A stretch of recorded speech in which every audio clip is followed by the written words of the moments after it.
इससे पहले हम लोगों ने टाइम, स्पीड एंड डिस्टेंस पढ़ा था, तो उसको कंप्लीट करने के बाद ये उससे रिलेटेड है बोट एंड स्टीम, तो मैंने सोचा कि आपको इसको करवा देते हैं। इसका एक ही पार्ट आएगा, ज़्यादा पार्ट नहीं आएगा, तो देखते हैं इसमें क्या है। सबसे पहले हम समझते हैं कि अगर कोई चीज़ हमारे विरोधी दिशा में मूव कर रही है तो वो क्या करेगी, हमारा अपोज करेगी। और अगर हमारी दिशा में कोई चीज़ बह रही, जैसे हवा की ही बात कर लें हम, तो वो हमको क्या करेगी, वो हमको सपोर्ट करेगी, माने हमारे गति को बढ़ाने का काम करेगी। ये बात तो आप जानते हैं। कई बार बाइक चलाते टाइम या साइकिल चलाते टाइम, बचपन में हम लोग जब कोचिंग वोचिंग जाते थे, कॉलेज जाते थे, तो हम क्या पाते थे कि अगर हवा हमारे विरोध में बहती थी तो हमको बहुत ज़्यादा बल लगाना पड़ता था अपनी गति को मेंटेन करने के लिए या बनाए रखने के लिए। जबकि अगर हम हवा की दिशा में चलते थे तो हमको कम मेहनत करना पड़ता था चलाने के लिए, याद आ रहा होगा आपको। तो वहीं से हम समझते हैं कि अगर नाव किसी दिशा में बह रही है और धारा भी उसी दिशा में बह रही है, इसकी स्पीड हम x मान लेते हैं और इसकी स्पीड y मान लेते हैं, तो हम ये कहेंगे कि दोनों की जो सम्मिलित रूप से गति का अंतरण हो रहा है एक दूसरे को, इसके प्रभाव में जो ये नाव है और ये धारा है, तो नाव की जो स्पीड होगी अब वो होगी x प्लस वाई। ठीक है। वहीं पे अगर हम नाव को विरोधी दिशा में बहाएं, जबकि धारा यहाँ पे, सॉरी, धारा रहेगा, धारा उसी दिशा में बह रहा है, ये x है, ये y है, तो उस दिशा में जो प्रभावी स्पीड हमको प्राप्त होगी वो इधर की तरफ x ऋण y प्राप्त होगी, क्योंकि अब धारा इसके विरोध में बह रहा है और ये घर्षण के तरीके से व्यवहार करेगी। It will behave like a friction. ठीक है, ये बात आपको समझ में आ रही है। तो यहाँ पे हमको क्या पता चला कि x प्लस वाई होगा, और यहाँ पे हम ये बस रिप्रेजेंट करने के लिए बना रहे हैं, ये नाव की दिशा नहीं होगी, ये हो गया x ऋण वाई। माने हम ये कहें कि अगर धारा की गति 2 किलोमीटर प्रति घंटा है और नाव की 8 किलोमीटर प्रति घंटा है, तो अगर एक ही दिशा में दोनों जाएंगे तो सम्मिलित रूप से जो नाव की गति होगी वो 10 किलोमीटर प्रति घंटा हो जाएगी, क्योंकि ये दोनों जुड़ जाएंगे। जबकि अगर विरोध में जा रही होगी तो ये 6 किलोमीटर प्रति घंटा हो जाएगी प्रभावी गति। दूसरा उदाहरण लेते हैं। अगर धारा की गति 3 किलोमीटर प्रति घंटा है, नाव की गति 5 किलोमीटर प्रति घंटा है, तो आप कहेंगे कि नाव अगर धारा के दिशा में जाएगी तो उसकी गति कितनी हो जाएगी, तो आप 5 और 3 को जोड़ देंगे, 8 किलोमीटर प्रति घंटा। और अगर विरोध में जाएगी तो 5 में से 3 को घटा देंगे, 2 किलोमीटर प्रति घंटा। मुझे नहीं लगता ये बहुत कठिन बात है और इसको और समझाने की आवश्यकता है। बहुत ही आसान बात है, आपको पता भी होगा। लेकिन अब जो सवाल बनते हैं हमेशा दूसरे पहलू से बनते हैं। अब हमको क्या कहेगा सवाल में, वो कहेगा कि धारा की दिशा में नाव की गति इतनी है, धारा के विरोध में नाव की गति इतनी है, तब नाव की स्पीड बताइए या धारा की गति बताइए, कुछ इस तरीके से। माने अब वो हमको क्या करेगा, x प्लस वाई का ही मान दे देगा। मान लीजिए कि x प्लस वाई का मान हमको a दे दिया, x ऋण y का मान हमको b दे दिया। अब पूछेगा कि x का मान बताइए, माने नाव की गति बताइए, या y का मान माने कि धारा की गति बताइए, कुछ भी पूछ सकता है। तो हम कैसे निकालेंगे, तो दोनों समीकरणों को आपको सॉल्व करना पता होगा। दोनों समीकरणों को जोड़ देंगे तो y एक दूसरे से कट जाएगा और 2x इज इक्वल टू कितना आ जाएगा, a प्लस बी, या x बराबर कितना आ जाएगा, a प्लस बी बाई 2।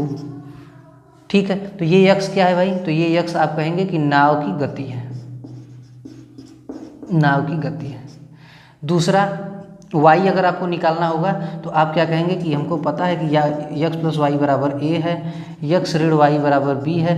अब क्या करेंगे, पहले में से दूसरे को घटा दीजिए, तो यहाँ ऋण लग जाएगा, यहाँ धन लग जाएगा, यहाँ ऋण लग जाएगा। अब ये इससे कैंसिल हो जाएगा, ये 2y बराबर a ऋण b, या y बराबर a ऋण b बटे के 2। तो ये y क्या है भाई, तो आप कहेंगे कि धारा की गति है।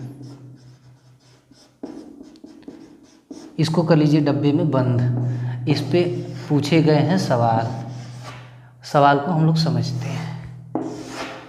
पूछ लेगा कि धारा की दिशा में नाव की चाल, धारा की दिशा में नाव की चाल 8 किलोमीटर प्रति घंटा है, धारा के विपरीत नाव की चाल 2 किलोमीटर प्रति घंटा है और पूछेगा आपसे नाव की चाल बताइए और धारा की चाल बताइए, कोई भी पूछ सकता है। तो आप क्या कहेंगे, आप तुरंत जान गए कि ये मान ए का है, ये मान किसका है भाई, बी का है। तो आप कहेंगे कि नाव की चाल अगर हमको निकालनी होगी तो हम क्या करेंगे, ए और बी को जोड़कर 2 का भाग करना था, तो तुरंत हम 8 और 2 को जोड़ देंगे, 8 और 2 को जोड़ देंगे 10/2 कर देंगे, तो हम कहेंगे कि 5 किलोमीटर प्रति घंटा। इसमें कुछ सोचना ही नहीं है, 8 2 10/2 बराबर 5। हमसे पूछेगा धारा की, तो धारा का हमको पता था कि भाई a ऋण b/2 था, तो आप तुरंत कहेंगे कि 8 में से 2 गया 6/2, तो बराबर 3 किलोमीटर प्रति घंटा। ठीक है, अब आप देख पाइए कि पहला रूप में आपको बताया गया था कि 5 और 3 वाला सवाल, तो धारा की दिशा में चाल कितनी आ रही थी, तो आपकी 5 3 जोड़ने पर 8 आ रही थी, यही 8 सवाल में दिया हुआ है। विपरीत दिशा में 5 में से 3 घटाने पर 2 आ रहा था, यही सवाल में दिया हुआ, तो सही है ना। इससे आप अपना सत्यापन भी कर सकते हैं। अब देखिए सवाल को ऐसे ही नहीं पूछ रहा है, आज के टाइम में पूछ रहा है कि अगर मिटा देते हैं, शायद नीचे जगह कम है। ठीक है, तो आजकल सवाल कैसे बन रहे हैं, सवाल आपको ऐसे दे देगा कि धारा की दिशा में नाव 4 घंटे में 40 किलोमीटर चलती है या तय करती है, 4 घंटे में 40 किलोमीटर तय करती है। जबकि दे देगा कि विपरीत दिशा में कह देगा कि 6 घंटे में 12 किलोमीटर तय करती है। कोई भी डेटा आप ले लीजिएगा, क्योंकि मैं अपने से ही लिख रहा हूँ आपको समझाने के लिए। तो आप क्या करेंगे, अब बच्चों को बता दिया जाता है, ऑफलाइन में तो हम बार बार देखते हैं ये गलती, कि वो तुरंत 40 और 12 जोड़ करके उसके बटे 2 करके हमको ले आके उत्तर दिखा देगा कि धारा की दिशा में इतना हो जाएगा, ये हो जाएगा, है ना। तो नाव की स्पीड और धारा की स्पीड कैसे निकालेंगे आप, देखिए हमने वहाँ पे स्पीड लिया था, ये दूरी है, तो स्पीड आप कैसे निकालेंगे, तो आप कहेंगे जो 4 घंटे में 40 किलोमीटर तय कर रहा है, तो पहला स्पीड आपका पता चल जाएगा 10 किलोमीटर प्रति घंटा, ये मान किसका होगा, ए का। दूसरा आप 6 घंटे में 12 किलोमीटर कर रहे हैं, तो 12 में 6 से भाग देंगे तो आप कहेंगे कि 2 किलोमीटर प्रति घंटा, ये मान काहे का है, बी का है। अब आपसे अगर x पूछेगा, माने नाव की चाल पूछेगा, तो x बराबर आपको पता था कि a धन b/2, तो a धन b/2 करने का मतलब ये है कि 10 धन 2 12/2, तो आप कहेंगे कि 6 किलोमीटर प्रति घंटा। और जब आपसे पूछेगा धारा की चाल माने y बराबर, तो आप कहेंगे कि a ऋण b/2 माने कि 10 में से 2 घटाएंगे 8/2, 4 किलोमीटर प्रति घंटा। ठीक है, तो इस तरीके से आपको सवाल घुमा फिरा के दे सकता है। ये पहला टाइप है, इस पे 2 तरीके से सवाल बनते हैं, एक तो आपको डायरेक्ट स्पीड दे देता है और दूसरा आपको स्पीड देता है टाइम में और डिस्टेंस के रेफरेंस में, तो आप वहाँ से कैसे निकालेंगे ये मैंने आपको बता दिया। उम्मीद है समझ में आ रहा होगा। एक टाइप और बनता है, उसको भी देख लेते हैं, फिर इस वीडियो को समाप्त करते हैं। इस टाइप में हम लोग समझेंगे कि कुछ दूरी या समान दूरी जाने और आने में जब समय पे आधारित सवाल हमसे पूछे जाते हैं, तो उन सवालों को करने के लिए हमारा अप्रोच क्या होना चाहिए, इसके बारे में मैं आपको समझाने का प्रयास करता हूँ। आइए देखिए इसको कि हम लोग कैसे करते हैं। मान लेते हैं कि दूरी D1 कोई बोट जाती है और ये धारा की दिशा में जा रही है। ठीक है, ये धारा है और धारा की ये दिशा है, तो धारा की दिशा में ये जा रही है।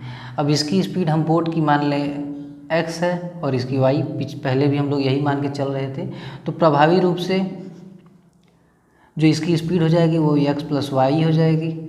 अब लगा समय पूछेंगे तो हम कहेंगे कि D1 में अगर इस स्पीड जो प्रभावी स्पीड है उससे हम भाग दे दें तो हमको समय प्राप्त हो जाएगा जिसका मान होगा T1।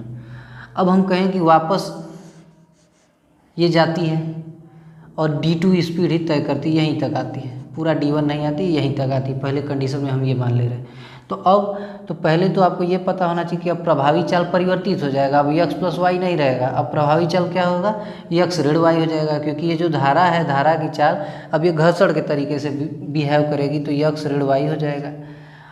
दूरी D2 आपने लिया हुआ है, तो इसके लिए लगा समय हम T2 मान लेते हैं। अब हमको क्या करेगा कि T1 और T2 में एक संबंध दे देगा कि जाने में लगा समय दुगना है, इतना है, उतना है, जो भी दे देगा।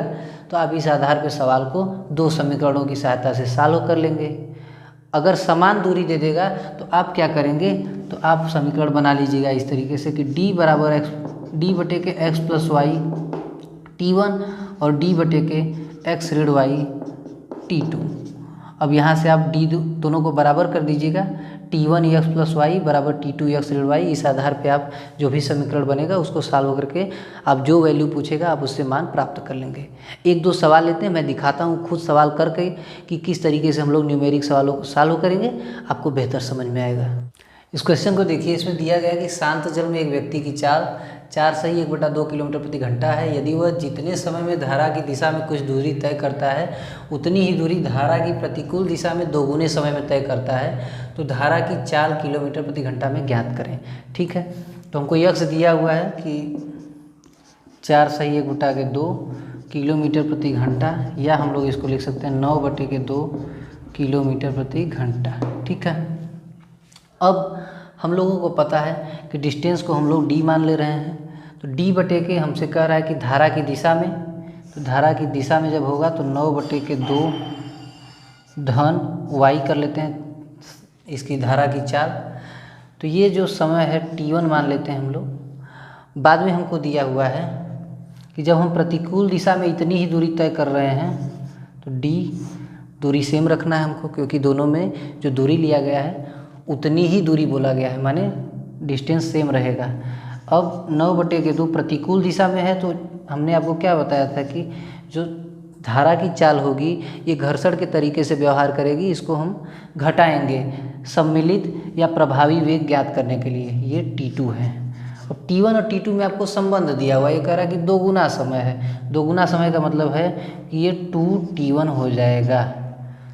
ठीक है, अब हमको T1 का मान पता है कि T1 का मान तो भाई इतना है, तो हम लोग डायरेक्टली रख सकते हैं कि d बटे के 9/2 धन y बराबर 2। T1 का मान क्या है, तो आप कहेंगे कि d बटे के 9/2, सॉरी ये ऋण y था, तो ये ऋण y धन ये y। ठीक है, तो d से d कट जाएगा। इसको आप सॉल्व करेंगे तो आप क्या पाएंगे, तो आपका जवाब होगा कि 2 बटे के 9 ऋण 2y।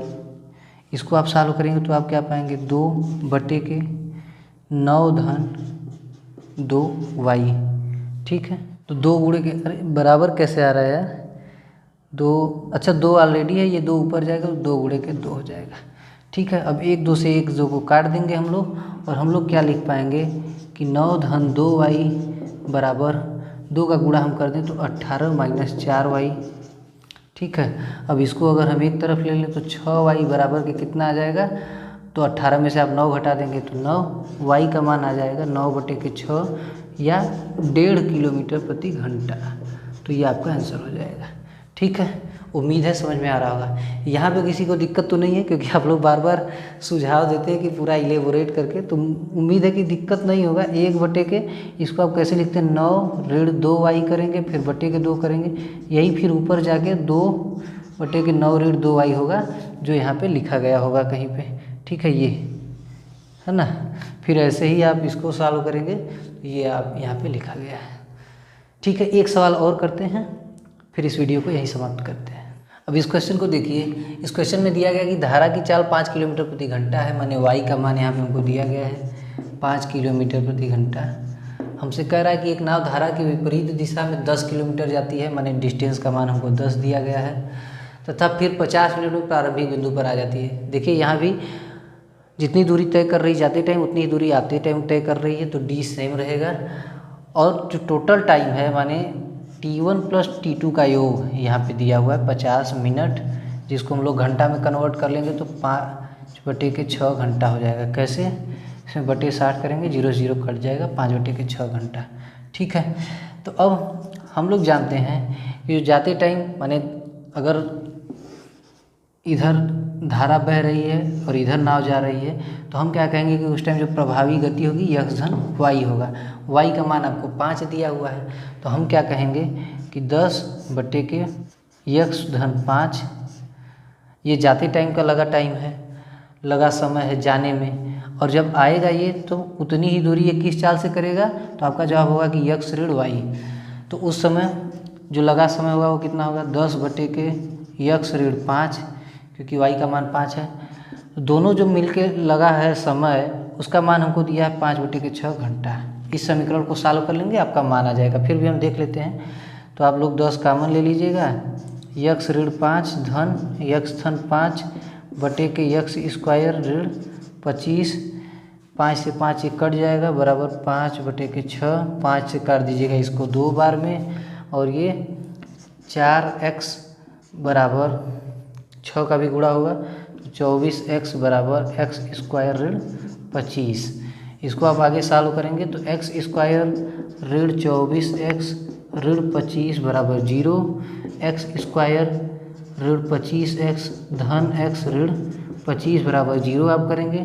तो यक्स कॉमन ले लीजिएगा, यक्स ऋण 25 धन 1 कॉमन ले लेंगे तो यक्स ऋण 25 बराबर 0। ऊपर लिख दे रहा हूँ, हो सकेगा नीचे नहीं दिखेगा। तो यहाँ से यक्स ऋण 25 कॉमन लेंगे तो ब्रैकेट में यक्स धन 1 बराबर 0 आ जाएगा।